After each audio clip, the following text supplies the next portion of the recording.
近日有網民爆料，位於荃灣如心廣場嘅民樂園出現咗一位好眉好貌偷燒賣嘅食客。我哋就呢一件事去了解事發嘅經過，發現無論受害者、目擊者、當事人同埋老闆，全部都係古靈精怪、九唔搭八。我哋一齊睇下。可唔可以打下格仔先？即係受害者唔係好想上鏡，要等噶嘛，即係叫證等好耐噶嘛。咁所以即係佢偷，我明咯。咁但係即係偷錢都唔係咁好。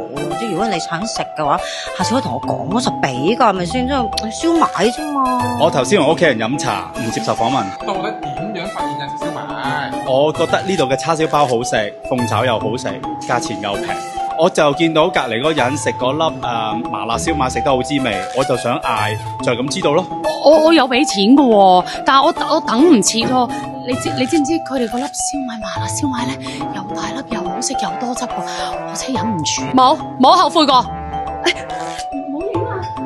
我啲燒賣太好食啊，啲人唔使偷，下次落嚟買咪得咯。咁你哋啲燒賣有咩咁出名咧？請問下，出名好食咯。俾人偷燒賣都笑得咁開心，我哋有理由相信呢間嘢啲點心都應該真係有料到。大家不妨去試下，然後話俾我哋知啊。本台特約為食記者佘詩曼報道。